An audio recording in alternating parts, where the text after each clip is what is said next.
sent you a note. Okay. I just sent you a note that said everybody bailed on me today. I saw that. Okay. That's all right. What do we care? Well, we might have Steve might show up, but the crazy thing is, oh, okay, I should introduce this. Oh, This okay. is, excuse me, this is the Writer's Daily Dive Friday reading edition. We meet Monday through Fridays on Zoom from 1 to 2 Eastern Standard Time. And on Fridays now we're reading, which I like a lot. It's created a bit more of a community and we're able to give feedback. And it's cool to be working together on separate projects, but sort of as a community. So welcome, Jeffrey Gavalt. And yeah, so tell me, oh, there's Steve. So tell me Soft again, G, by the way. The Jeffrey ball. Javalt. There you I go. I can't get it right It's because all right. It's all I'm so right. sorry. Hi, Steve. Hey, Hey. Okay, so we have three of us. We can read today. Sure. Um, so You want to you're doing start? all these projects. You're doing Yeah. what kind of news shows are you doing? Well, last December, I was drafted to essentially save this monthly newspaper in our town. And the deadlines were 2 weeks ahead of publication, and the post office couldn't get it into everybody's mailboxes for 2 weeks after we published it. So it was kind of like, what is this thing and who's really reading it? So I moved it actually onto Substack. Um, Wait, and how we can we have find it? HeinsbergRecord.org, and it's a nonprofit. And so we have been really bustling with that. And I think we're up to 1,350 subscribers Wow. in a town of 4,500. Wow. And I put out a story last week on the monstrous increases in the police and fire budgets. And I think 1,700 people had read it by noon the next day. And so it's really catching on. And we just Interesting. got a really nice grant, um, combination of the state of Vermont and two nonprofits pooling money, $100,000 to give to journalists uh, or news projects in the state, and we were one of the This winners. is the first good news I've heard in Yeah, years. it's great. And I think, I at first, you probably know my background and Steve, it's nice to meet you, by the way. nice to meet you, Jeff. Oh, And you guys have never been here at the same No, time. no, Huh. and so, I was in news for a really long time and worked for some really good papers, and we won the Pulitzer for public service and some other Will you put really. it in the chat, the exact name, if you can, Sure. or Yeah. just shoot me a message so I can subscribe? Okay. And so I kind of when I first started in, it was like, oh, I really reached the pinnacle of my career.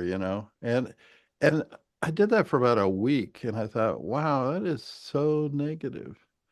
And in fact, I'm kind of selling this short and insulting people who read it. And Oh, actually, this might be the pinnacle of my career. so If you were saying in your bio, hey, welcome to this new thing, but I've done bigger Yeah, I things in mean, the I'd run into past. friends or something and say, "Oh my God, I really hit the apex of my career here." And and actually, I think if we can create a really community focused and volunteer oriented nonprofit news organization in our community of 4,500, and that it Wow. aids people's understanding of what's going on and what the budget issues are or Oh, whatever. yeah, And they're getting for stories sure. from the schools and they're getting stories from the sports and, all things that are going on. They're This going is to feel more. indie media. they can feel more connected to their community. They know who Sure. they are. And I started a feature called which we call My Story. So what we Okay. do is we get citizens to find a picture that's really important to them. And then we go over and we record them telling the story about the picture. And then we edit the audio down to, 3 to 5 minutes.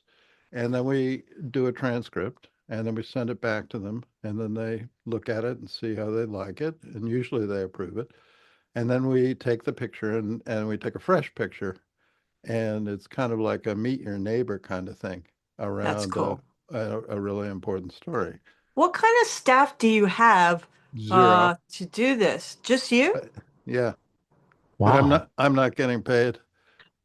So, or I choose not to take any money. But what And about Substack subscriptions? No? It's all free right now? it's all free. No, we always want to make it free.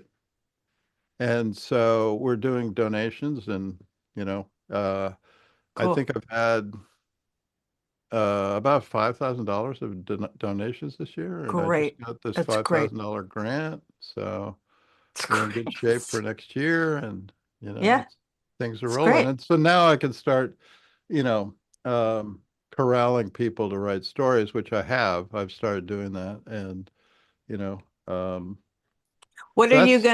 What are you gonna be reading from today? Oh, I've got a story that, I mean, it's long. It's 1,700 words, but it's a story I wrote for stage. So it's going to be put on stage starting December 10th in 7 shows. So it's Uh, gonna Wow. be, wait, how long is the stage show? the stage show is like an hour and a half. There are 5 of us who have stories, I and see. professional actors read them. It's really Wow. cool. It's like first time it happened. I mean, to have someone read your piece. And the first piece I wrote was a diary form of an 18-year-old girl from 1892. I think I And remember this. yeah, Yes. and she was awesome. And the actress was 18. So she had inflections and ways of reading it that brought meaning that I hadn't really even understood, which was very cool. Well, Um, let's see how far we get. I mean, 10 okay. minutes should do it, right? Yeah, I would think so.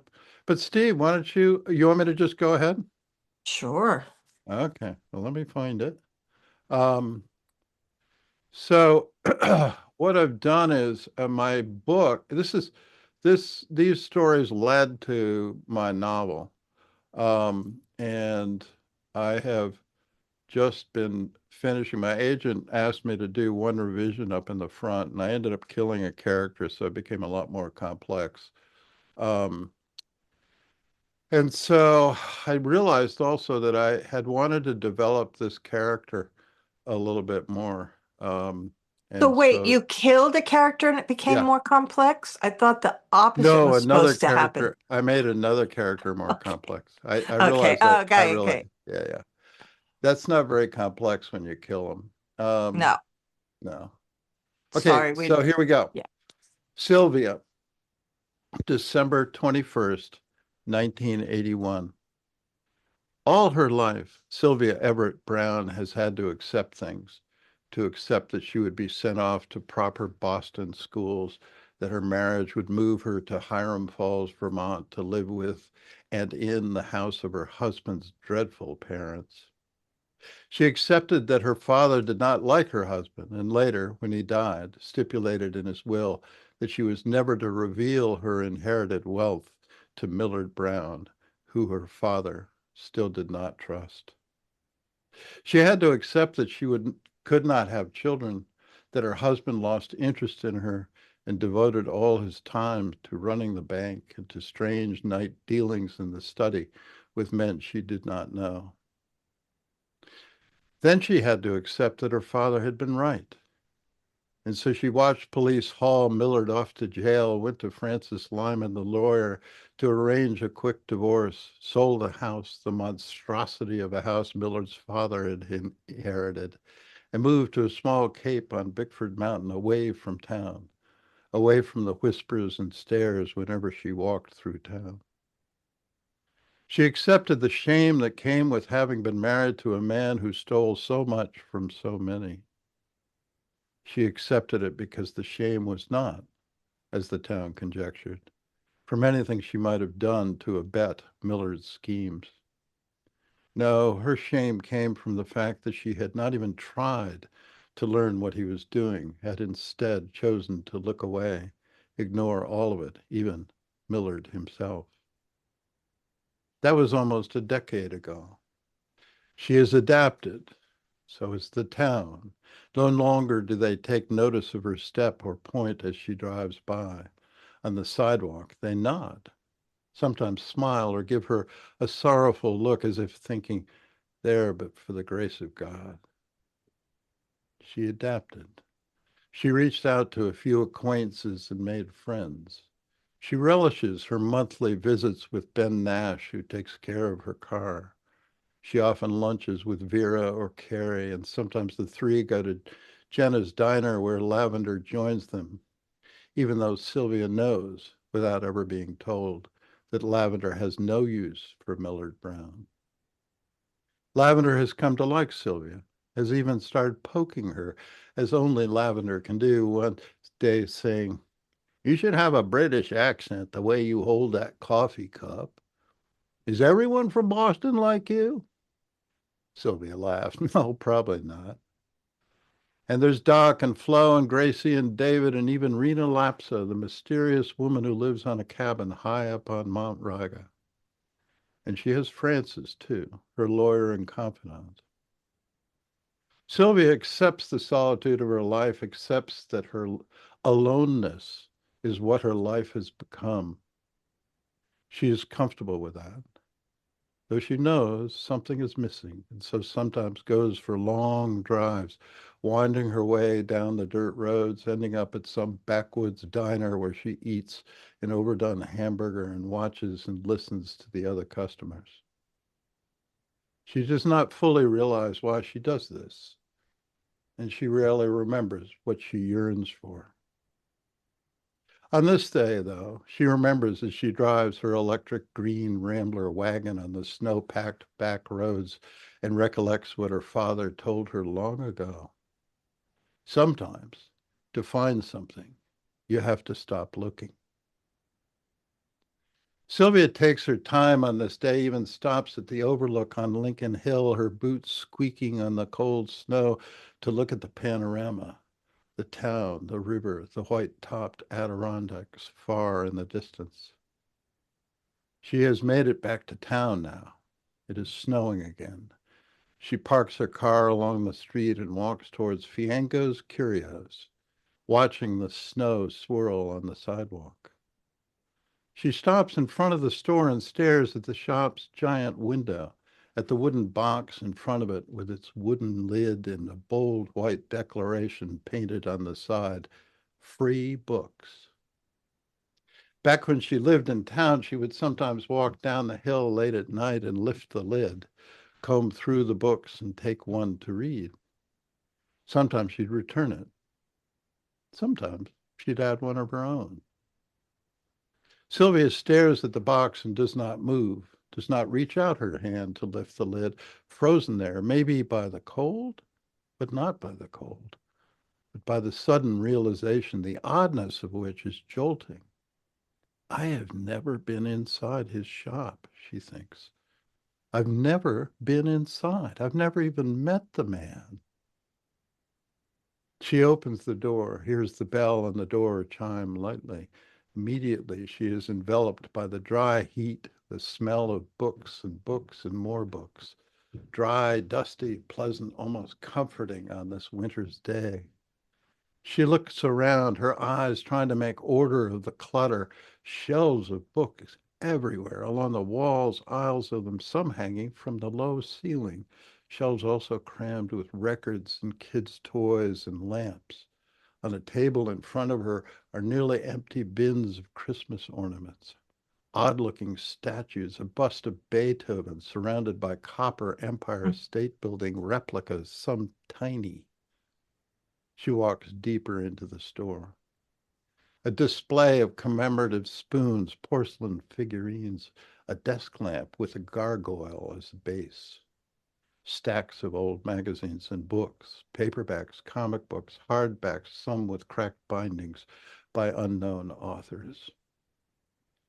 She is halfway into the store now and sees the checkout counter with two stools in front of it, sees the antique cash register and stacks of papers in behind, the door to a storeroom halfway open.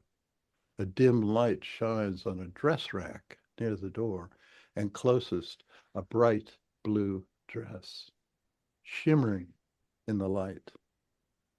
Before she Hmm. can make sense of it, the doorway is filled with a silhouette, Fiengo, old man Fiengo himself.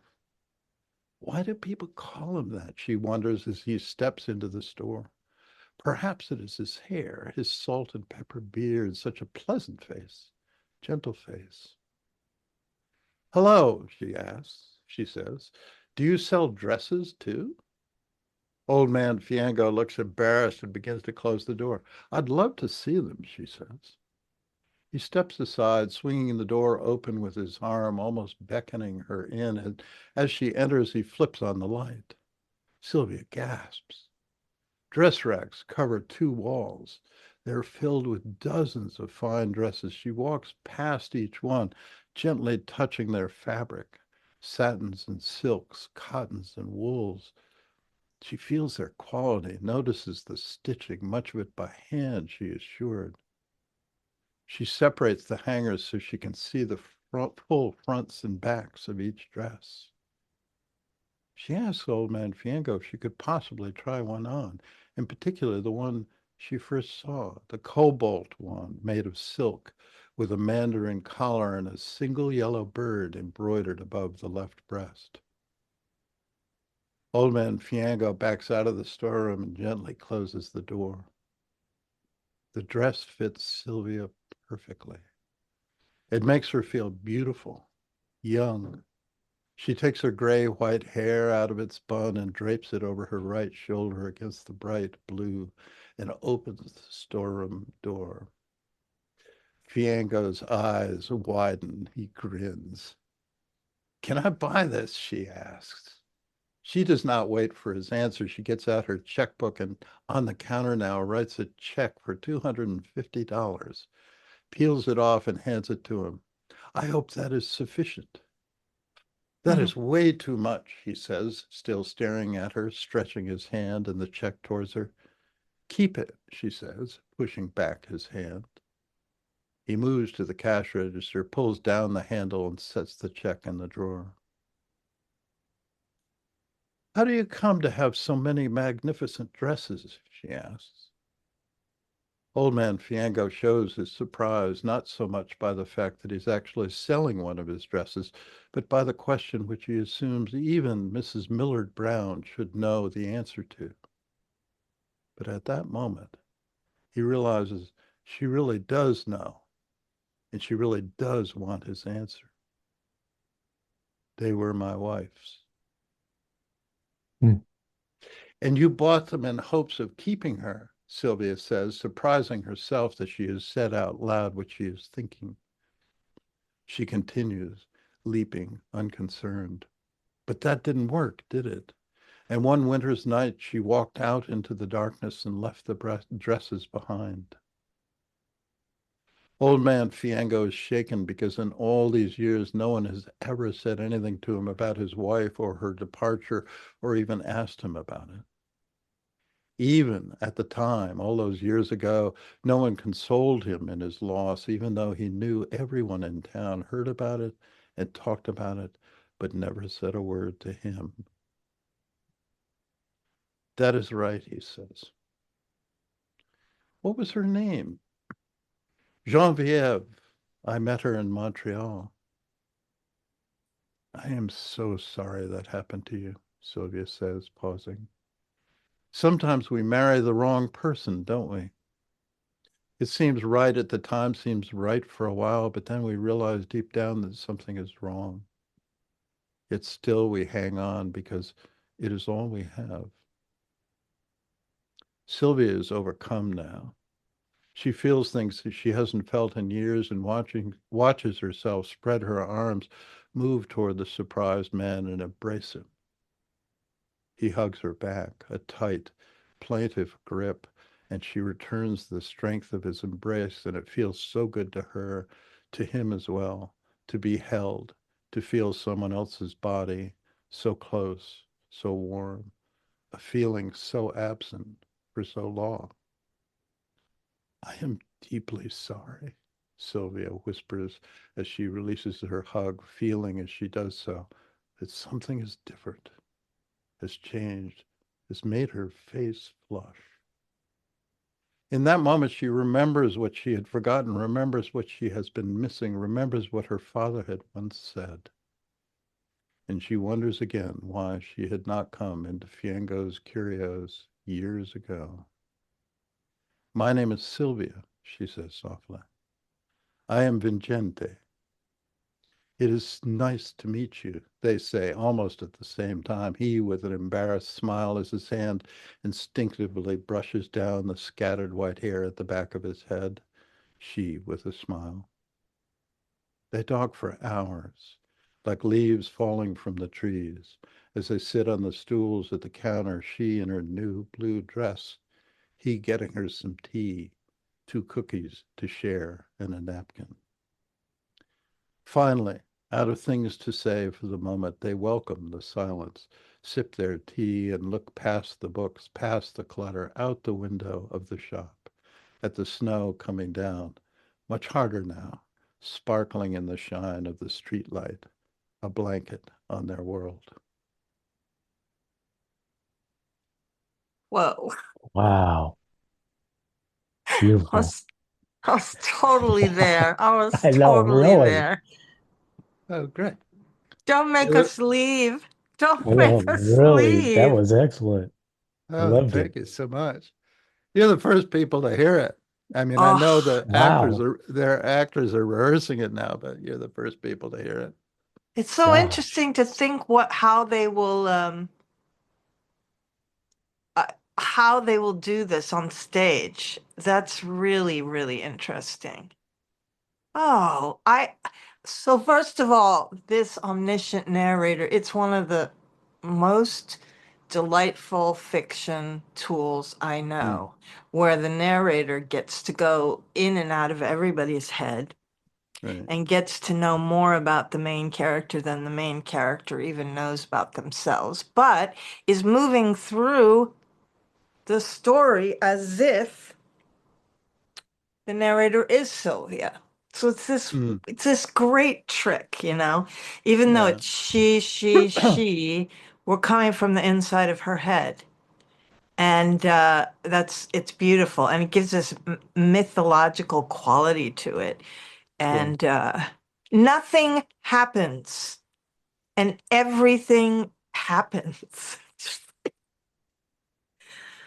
Like nothing happens in this story except that she drives around town and she goes into a curio shop and tries on a dress and then talks to the guy. But I feel like I've just experienced this amazing thing. Yeah. I mean, I've been with these people for like 6 years, no, more than that, 7 years now. So I've gotten to Mm. know them. And this was a character that I just never really did much with. And this actually a variation of this is what is now one of the ways the book ends. Um, a Now, different way. But this thing you used at the beginning was really lovely too. Um, where you kept saying nobody knew. Isn't that what you're saying? Nobody knew that she blah blah blah, or that right. I forget exactly. Where did you figure that out? That was beautiful as well. I think, part of what, I kind of think this is um been is an exploration of kind of a realization that most of my life I've lived in really small communities. And small communities, people come into them and oh, they're so nice and quaint and everybody's so friendly and no. they're just really complex. And people see what they want to see. They make up their minds really quickly about people. They're very hard on other people. And But yet you covered also so much tremendous ground. kindness. You Yeah, covered so much ground in the beginning. You did her whole you did the whole history of her marriage, her father right. in like the first paragraph, which was quite stunning. Cool. Just through that device of nobody knew XYZ. It's really good. And some of the people who come to these shows each year will recognize the names of some of these characters because I've Oh done no. stories on a lot of each of these characters for It's some. one thing to recognize yourself or somebody else on the page. It's another if it's on the stage. Yeah. Does anybody get upset? Yeah, actually one of the third one I did, the director is really an amazing person. I love her to death. And she w was interested in pushing the envelope a little. The show itself is Winter Tales. So it's designed to be uplifting in some way. Um, and it's kind of like cinnamon cookies and cocoa kind of thing. But she wanted to have more complexity to it. So um, I can Oh, share you with you. just muted yourself. Did you turn Oh, off your did I? mic? No, I'm still here. Oh, Can I you? think he's a bit unstable. Oh, sorry. Oh, everybody's a bit unstable. I always thought I was unstable. Yeah, me too. I always knew I was unstable. Okay. Am I back? Yeah, you're back. Oh, good.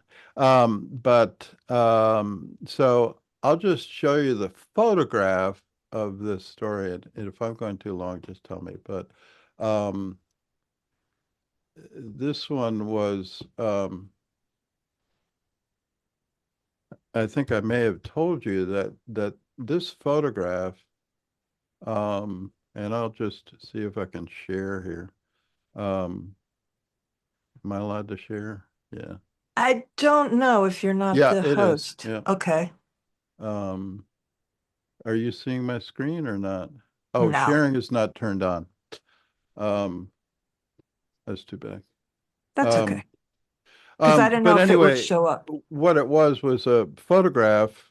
I had a full day to take photographs at this wonderful agricultural fair in Vermont, and Oh, I spent the remember day. some of those stories too. Yeah. Yeah, and I spent the day, I was taking pictures only of feet, people's feet, animals' feet, and then hands, and then faces. And I had found this guy standing by the cow barn, and his face is unbelievable. I remember it. And I waited, because a bunch of people were coming up to him, like almost consoling him or saying hello to him, and I figured he hadn't been there for a while or something. And I waited for an opening, and I went up to him and I said, "Do you mind if I take some pictures?" He said, "No, that'd be fine." And I had a telephoto, and I was really beaming in on him, but I was pretty close to him, and I wanted him to relax or think about something else. And I said, "So do you have any cows in the barn?" And he said, "Nope. Sold all of them after my son passed." Mm. And it was just, and then a bunch of other people came in, so I backed up, and I never found out his name. I never had anything more to him, and it just haunted me all day. And by the end of when I got home finally, I just sat down and wrote the story. And because I'd already pieced together this story. So um, it's kind of a brutal story of this man, this farmer coming upon his son who has been gored to death by a bull. And that's the really emotional part. And I was sitting in the theater, and I was just kind of leaning back, and I looked over at this woman that was next to me. I didn't know who she was, and just tears were coming down her face. And it ends on a very uplifting note, but I figured, yeah, okay, so I got to them, you know. Yeah. Awesome. So Amazing. anyway, but enough of me. Do Thank you you have so any much. thoughts, Steve? No, I just enjoyed it. The details about the shop itself really, like you were saying, Cara, really put us there, really put me there. And I love the surprise of the room with the dresses Yeah. and how she put that dress on and how it made her feel and all that. I mean, it was I just enjoyed I just enjoy watching it. You know, Hmm. I'm not Carl will tell you I'm not gonna be critical about it. I'm just gonna watch the show and I enjoyed it. So Thank you so much. Really appreciate that. I appreciate both of you listening. Yeah. I could have just sat, I mean, it was like pull up a chair and just, yeah. yeah. So that was about 12 or 14 minutes, just so you Yeah. know, when it's read Okay. out. Yeah, Yeah. not bad. So, Cool. Steve, did you bring something to read today? Very, very short. Okay. Um, I took your advice and I'm just kind of setting the scenes and just kind Can of I going, can I introduce you? sure. Steve is the ultra contemplative on Substack, and he's been publishing pretty much every week. It's a combination of, I'd say, the contemplative path that he's on physically because he runs I don't know how many miles a week, but there's a lot about running and how that works, but there's a lot about your personal life and stories going back to your childhood, and also your contemplative practice and work with different communities. So it's a nice blend of things. I like it a lot. And I try to keep it short. I try to keep it, most of the people that subscribe to me like the idea that they can read my stuff in like 3 to 5 minutes. Right. So this is just a snippet of something I'm working on. Just to set it a little bit, set the scene a little bit, um, I was running with a friend at a track, and I never, ever Oh run yeah. on the track. Right. And um, I know what this it, is. yeah, what happened was who showed up that one day was Sydney McLaughlin Lavrone. She's the 400-meter women's high hurdle world record holder, Olympic gold medalist, everything. And she's just there for a workout. And it was a pretty amazing experience to Hmm. see somebody who's like inhuman, like more animal than us humans. And to see her run was like I it's very difficult to describe. So And yet you did. I'm trying to describe it. So I'm kind of setting the scene in just the little bit. So Kara said, "Hey, why don't you talk about, what's there?" So Oh yeah, I did say that. Yeah. yes, you did. You gave me some advice. So this is just a little snippet of it. As an ultramarathon runner, I prefer to run on trails. Trails slicing through ocean bluffs, sandstone and granite, cut by wind and water. Trails meandering through pastures, ranches, farmlands, muddy and soft, loamy and green. Hmm. Trails daring heights, cut by erosion, steep and plunging, rocky, hilly, rolling through hills and mountains. Trails forged by shale, gouged by granite, softened by pulverized sandstone. Trails plowed by nature herself, worked by years of rain and mud-drawn gravity. Sometimes the trails provide foundation for wild sage, mustard, and buckwheat. Mighty oaks and pines anchor themselves to the sides of the higher, more majestic mountain trails. But sometimes the starkness of desert trails supports no life, and the beauty of naked sand displays its own singular beauty. No matter their environment, all trails have something in common.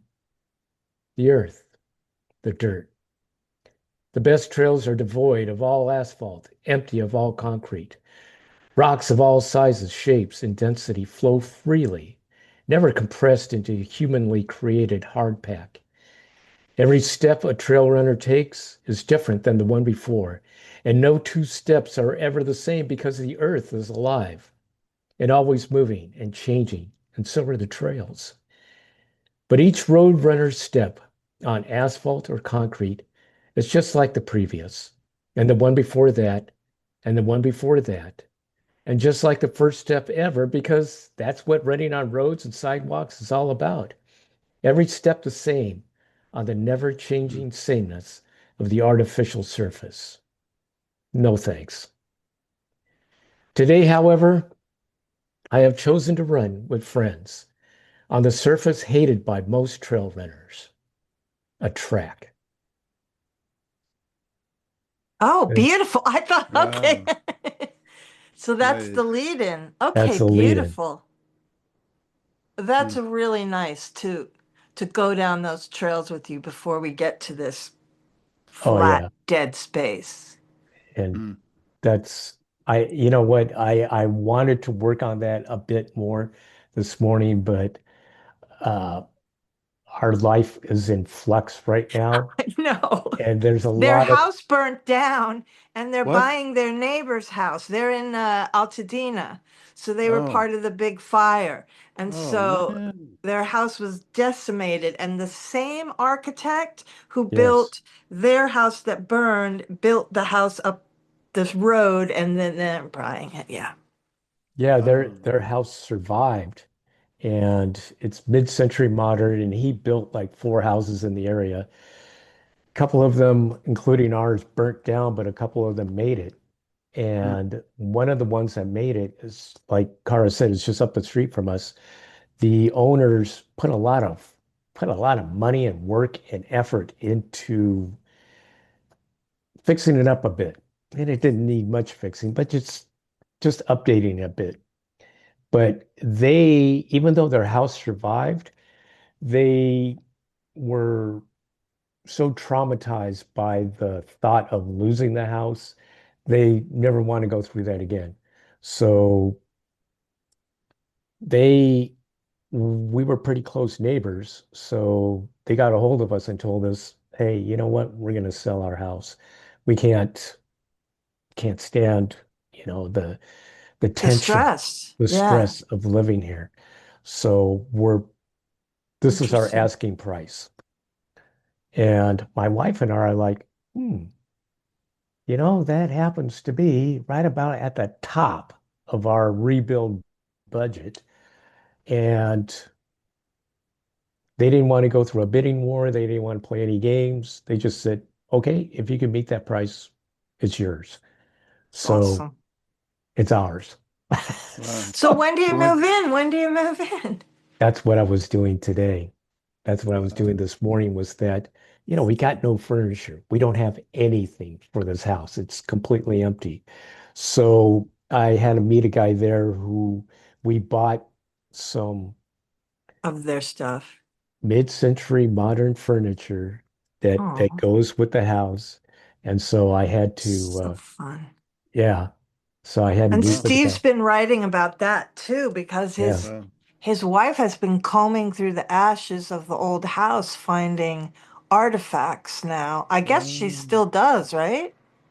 No, we're kind of over that. It kind of over that, yeah, but those were interesting. Yeah. Well, I so I what's think your you're Substack? It's called the Ultra Contemplative. Oh, okay. yeah. Any thoughts about that opening and how he sets us up so nicely for Yeah, I really liked it. I felt that I was interested in the repetition of your language and yeah. was kind of wondering what the purpose of the cut was. And Ah, and then I didn't care. right. Um and and I found myself um kind of feeling how trails are made, by not by us, but by something else. And the other part of the sentence, each one of them, I kind of could really picture what the surface looked like, which I thought was really interesting that you were, in a sense, making you look down, Right. which is what a runner does, so Right. they don't miss something and go tootling off. But I just thought that was interesting phenomenon that I was thinking about the surface. One thing that surprised me was that you didn't mention animals. And, for me, particularly when I was growing up, I mean, I went on deer trails, when I was running or getting in shape for hockey or whatever, I'd be on the friggin' animal trails because that's all there was out there.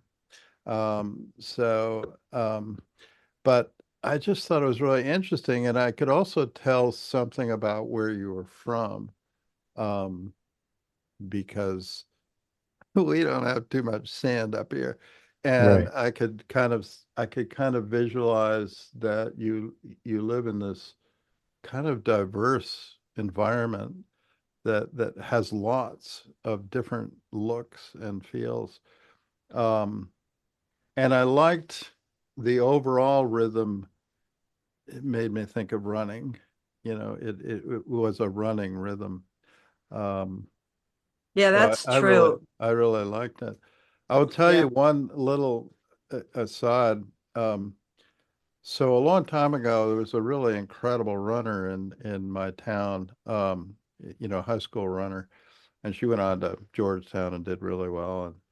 And so I went to her and I said, "Hey, Autumn, you got to do a senior project. So why don't you do a diary of running? And I'll give you two Huh. diary books." And you write in one, and then when you've had enough, you give me the diary book, and I'll give you the other one back, and I'll tell you what I think about it. And it was the highest at the end when she had to make a presentation about this. She said it was the highest compliment I've ever heard for writing.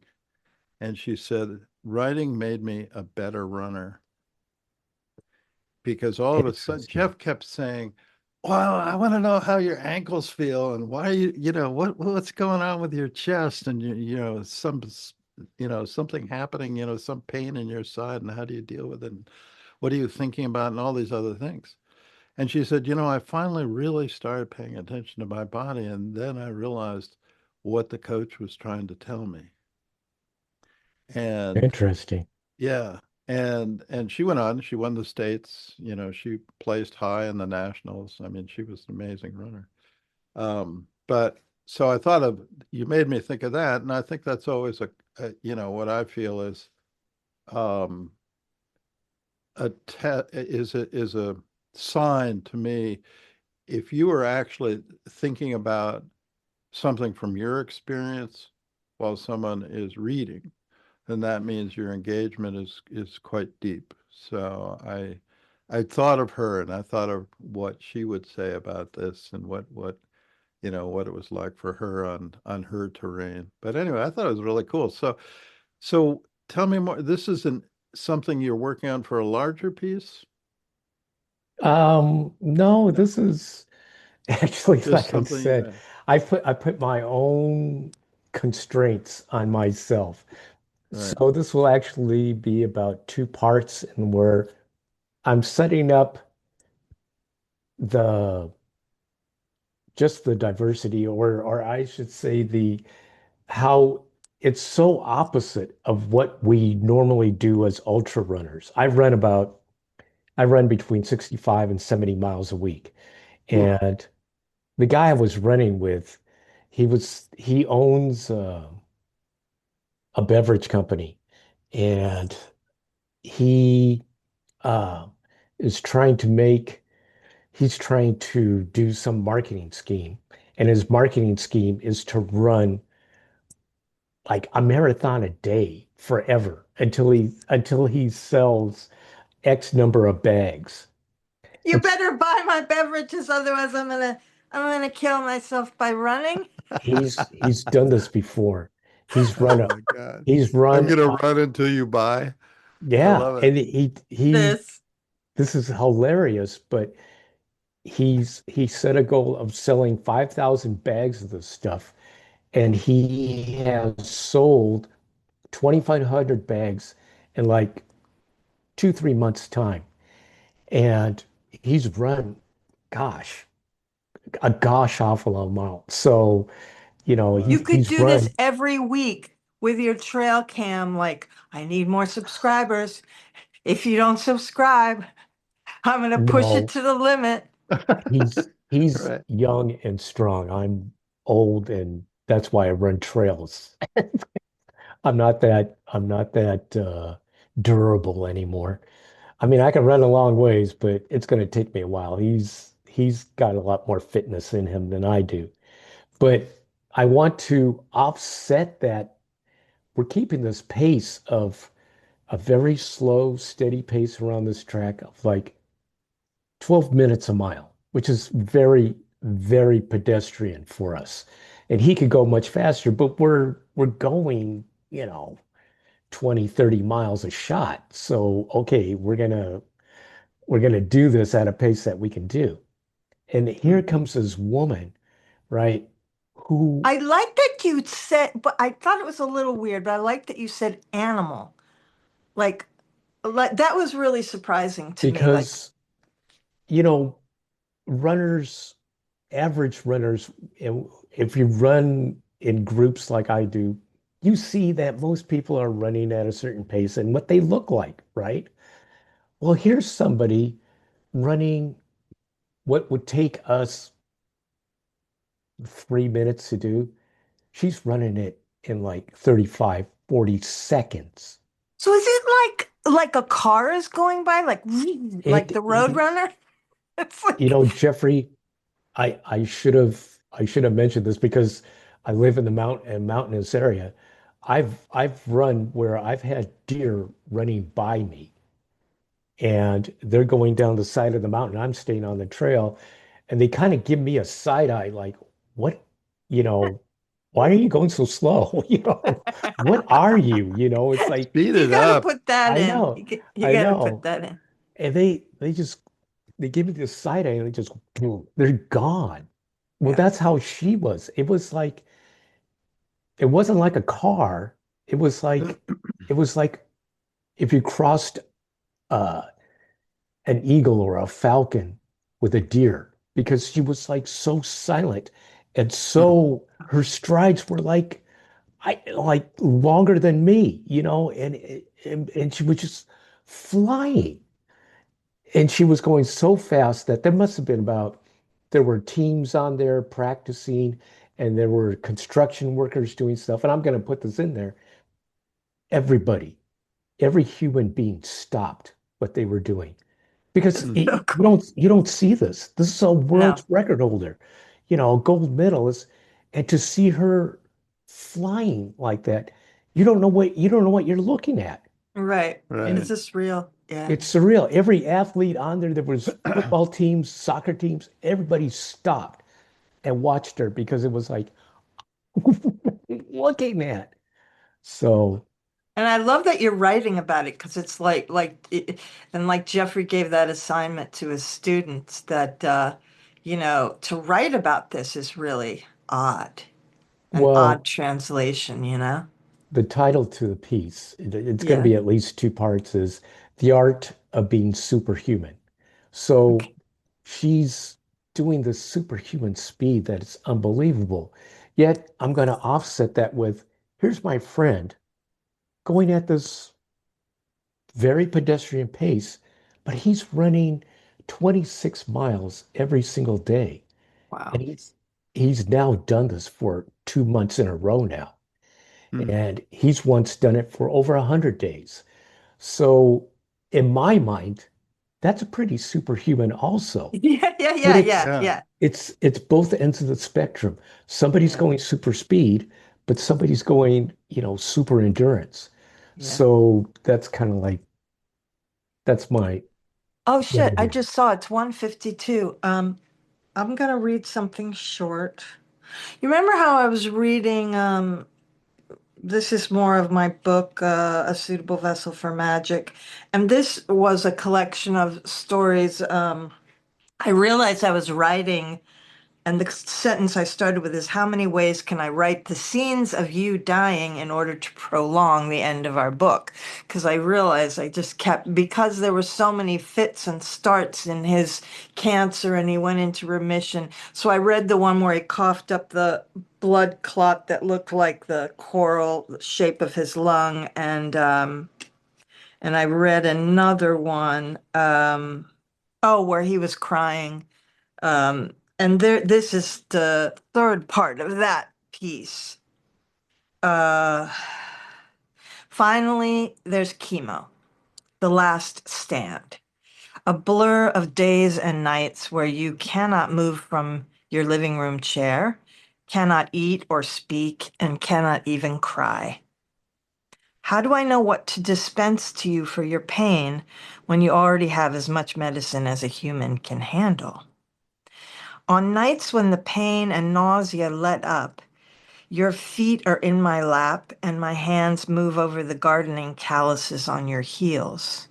You are deep in morphine and Xanax and codeine and gabapentin and all the rest. So complex a list that I made us a chart to hang on the fridge.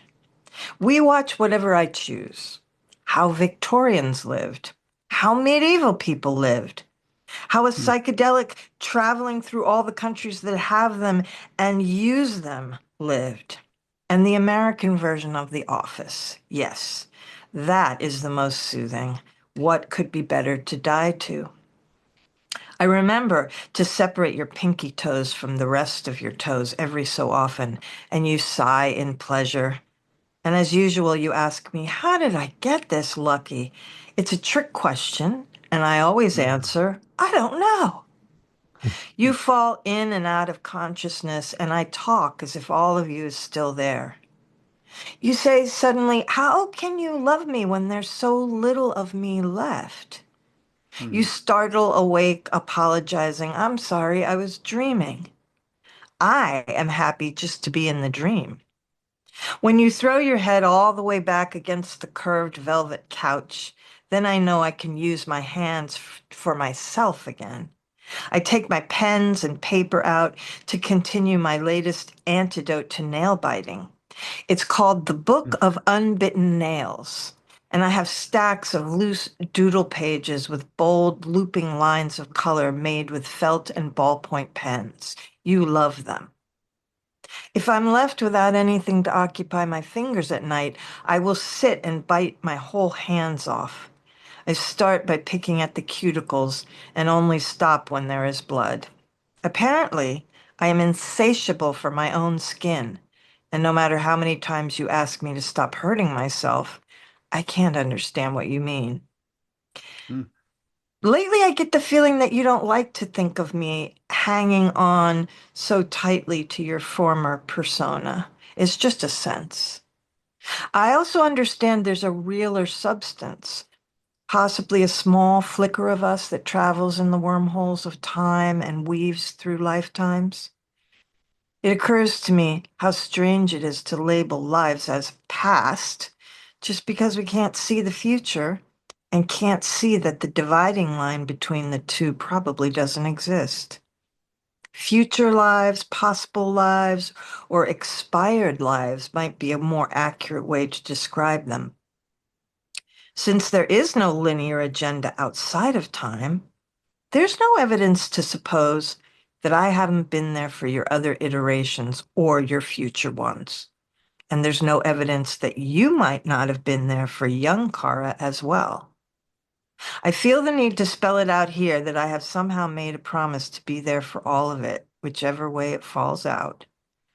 And this might sound like we have choices. I know that I don't. We are just messengers carrying this weighty love that still persists like the pilot light on the stove. It's the small grain of love that I'm growing into something bigger than both of us. Surprise me was your prayer.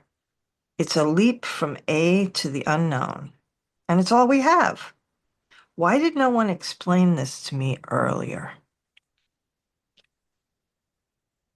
Mhm. Wow. It's a very musy piece. I think some of it I read before. I keep changing things around, but yeah. Mhm. That's amazing. I mean, I feel like you you have this ability, I think, to make me or a reader feel like you're just talking to me. And I feel like that happens when you really when the narrator is just so open and accepting and welcoming, and it's it's like I'm right there. And I love you know, I realize when I hear people read, I kind of miss being able to see their words because I think I could probably be more accurate or more Right. insightful by telling them some things I noticed by the actual writing. But I loved there's so much juxtaposition when you write of things that don't seemingly mix, maybe an adjective or an analogy, and yet perfect. It's perfect. Um, and I love the kind of tone of, why didn't anybody tell me about this? Shit, this isn't in the book Yeah. of life, you know? Yeah. Yeah. And I just it gives me also just an entirely different picture of death. That it's a time of exploration, not a time of retracting. Um, and you give me such insight. And anyway, I would love to see the words. I'd love to see the actual words. When I start posting again, maybe you will. I'm so frightened to send anything out to subscribers because they unsubscribe. So I've been very like, but Fuck I them. think I, but I know, really, exactly.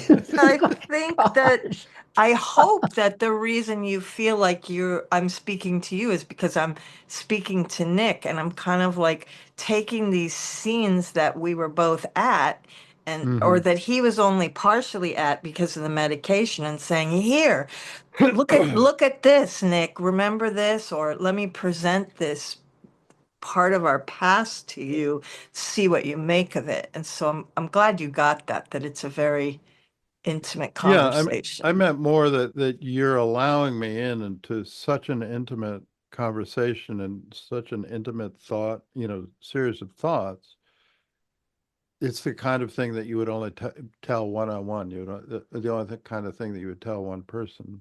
Right. I don't feel like, oh my gosh, she's up here writing about this down here. It's you're there. And And I think that's because I'm talking to him, I'm maybe, like really specifically like, yeah. hey, yeah, That's an Yeah, interesting I was, idea that because it's often, that effect. I find that oftentimes I find that the writers have one person they're thinking about when they're writing, and this is for you. So maybe because you have that structure, yeah, you're not talking to us in a way, you're talking no, to someone you love dearly and right. totally trusted. And so we're getting to witness that. But it's very, very, very powerful. Thank you for sharing that. Thank you. It yeah, I is, was gonna, yeah, I was just I've always been fascinated from the way you present the story, and I'm thankful that I have the context of your previous writings. And yeah, truthfully, when I don't know if you remember this or not, but maybe a year and a half ago or 2 years, I don't know how long ago it was when we were in uh, a lit salon with Janine yeah. Olet, And I read and something. you That's where I read, met you. and my wife and I were both like, "Oh my gosh, this Yeah. is like the most incredibly, the whole context, the how you were writing it and what you were writing." And it was like, you're pulling this off artfully. I mean, it's like, like Jeffrey said, it's not like you're here and he's there and there's this distance. It's not like that at all. And Right. that's the most amazing and Because I rapturing. really want it to be a collaboration. It is. It Yeah. is. That's the Yeah. that's the beauty of this. It's like I keep thinking about that and I keep thinking about that context. And it's like, wow, it was, even though it's musy, it's not like you're so far into your head that it's like, what the hell is Yeah. she talking about here? It's never like that. The Okay, musy good. part is very nicely folded in Just there. added with a little dropper. Okay. Okay, that's enough. Yeah, but what just the part about the time, it's like, yeah, that's true.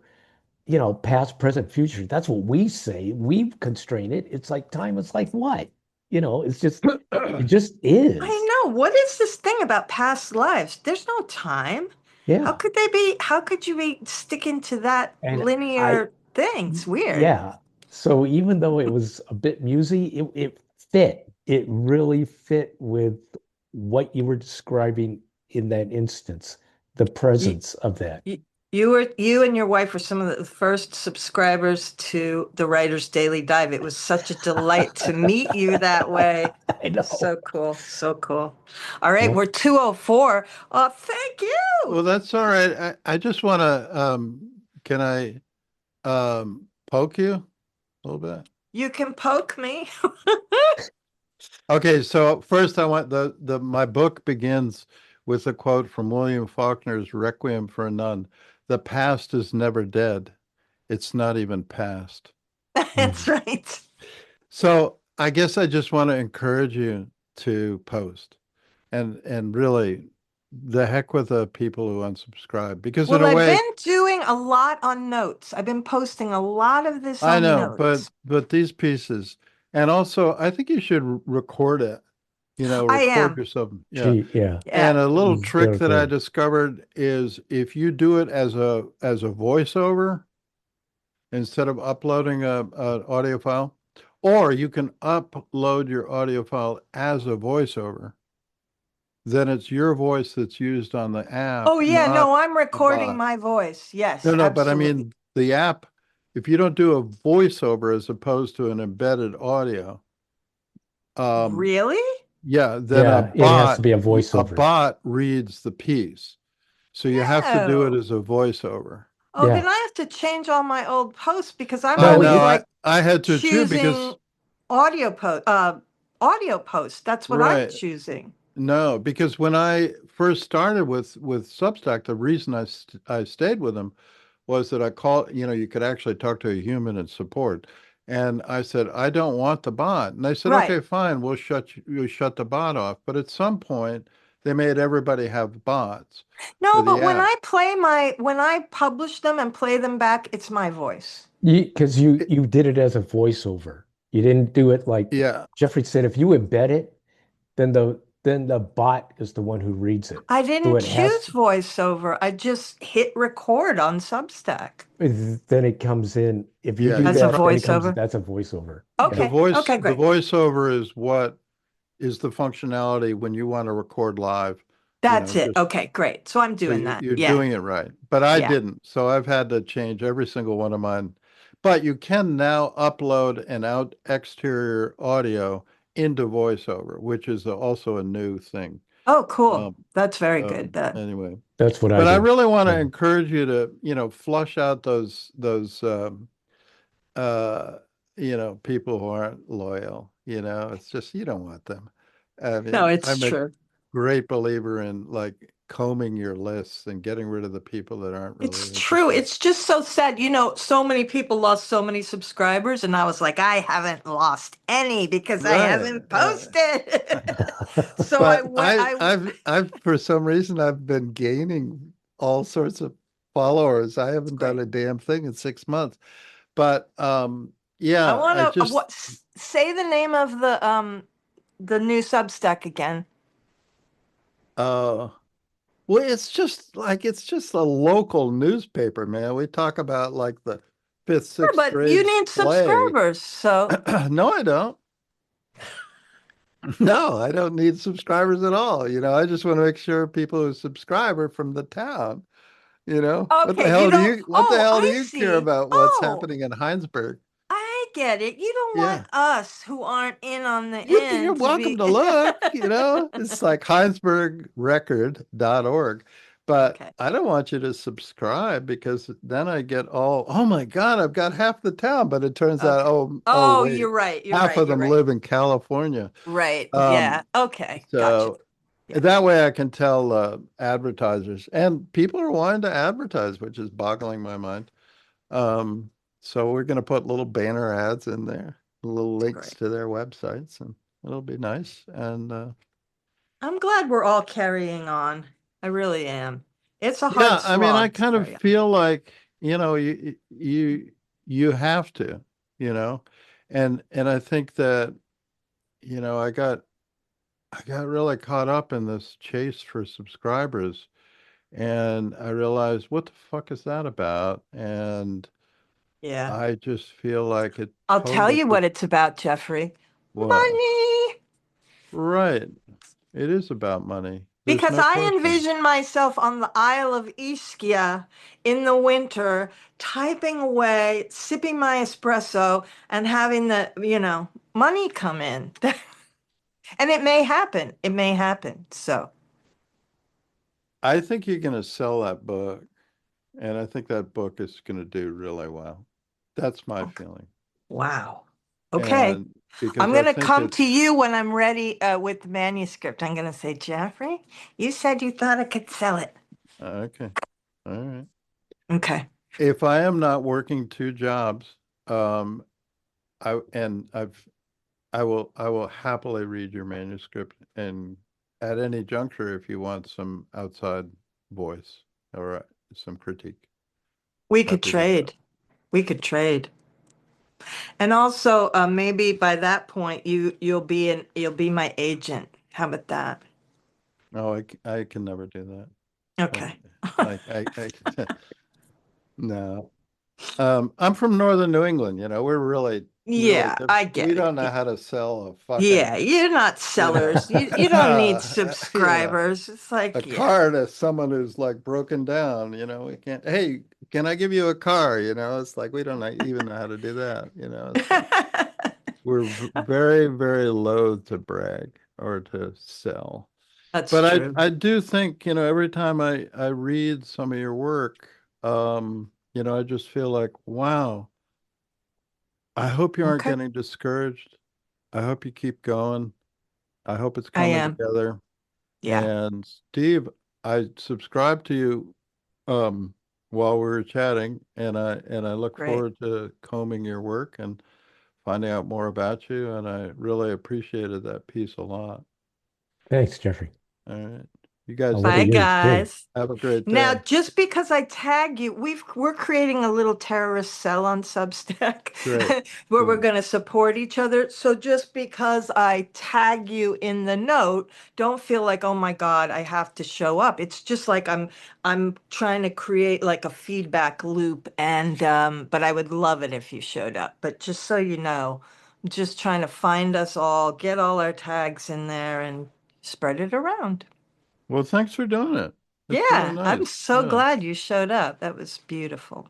I know. Thank you so much. And as my first audience for this story, I love it. Oh, Yeah. fantastic. Yeah. Fantastic. I can All see the right. dress. I can feel the dress. I feel it slide on my body even. I thought the twist was going to be she knew why. I thought he was going to say these were all your dresses. I'm like, Oh, ah. yeah. No, no. Eh. All right. Okay, Bye, bye guys. And good guys. luck with the move, Steve. Thank you. All Thank you. right. Take care, guys. Okay, Bye. you too. Bye. Bye.